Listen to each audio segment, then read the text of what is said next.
Hello, Peter. Do you know what today is? Monday. Tuesday? Wednesday? Thursday? Friday? Saturday? Sunday? Oh, I don't know. I give up. What's today? Well, it's the day we read a story, Bunny. But, Mr. 8, we read stories every day. What's special about that? Well, Peter, reading is special.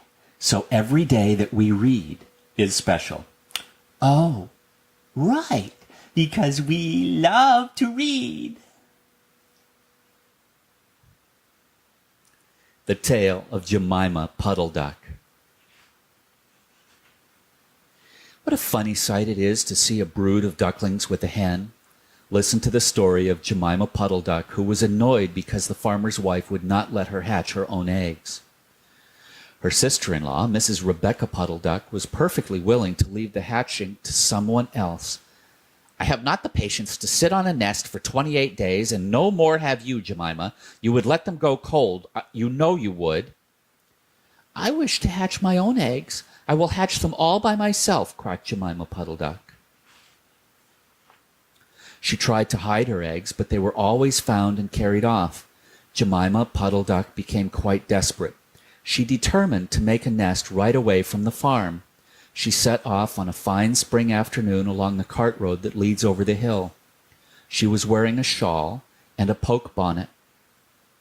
When she reached the top of the hill, she saw a wood in the distance. She thought that it looked a safe, quiet spot. Jemima Puddleduck was not much in the habit of flying. She ran downhill a few yards, flapping her shawl, and then she jumped off into the air. She flew beautifully when she had got a good start. She skimmed along over the treetops until she saw an open place in the middle of the wood where the trees and brushwood had been cleared. Jemima alighted rather heavily and began to waddle about in search of a convenient, dry nesting place.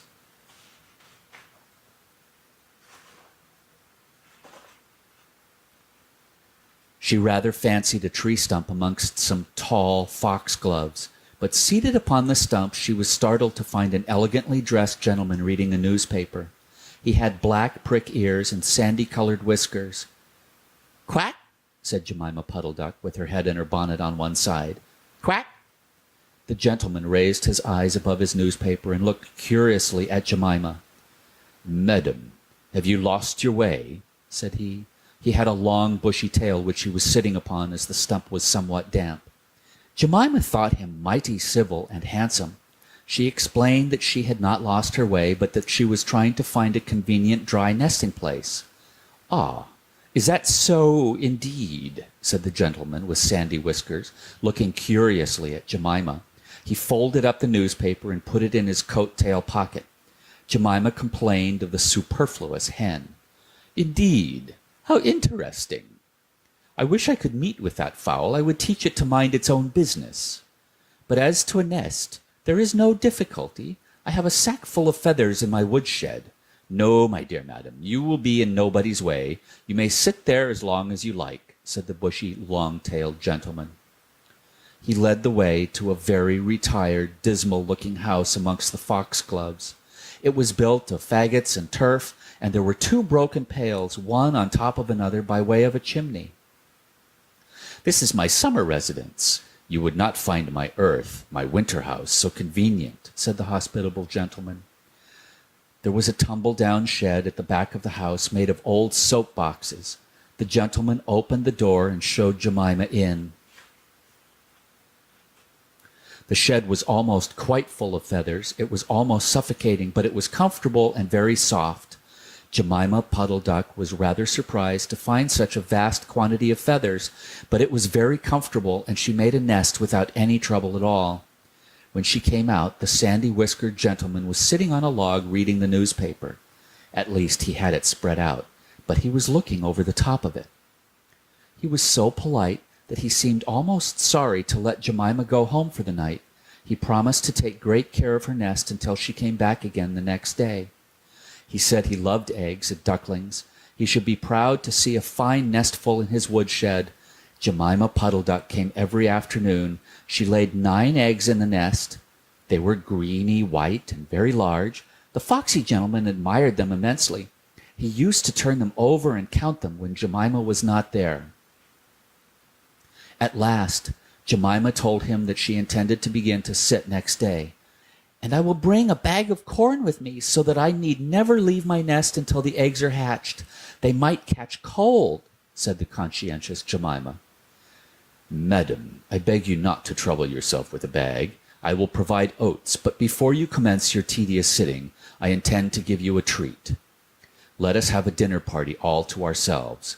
May I ask you to bring up some herbs from the farm garden to make a savory omelet? Sage and thyme and mint and 2 onions and some parsley. I will provide lard for the stuff. Lard for the omelet," said the hospitable gentleman with sandy whiskers. Jemima Puddleduck was a simpleton. Not even the mention of sage and onions made her suspicious. She went round the farm garden, nibbling off snippets of all the different sorts of herbs that are used for stuffing roast duck. And she waddled into the kitchen and got 2 onions out of a basket. The collie dog Ket met her coming out. "What are you doing with those onions? Where do you go every afternoon by yourself, Jemima Puddleduck?" Jemima was rather in awe of the collie. She told him the whole story. The collie listened, with his wise head on one side. He grinned when she described the polite gentleman with sandy whiskers.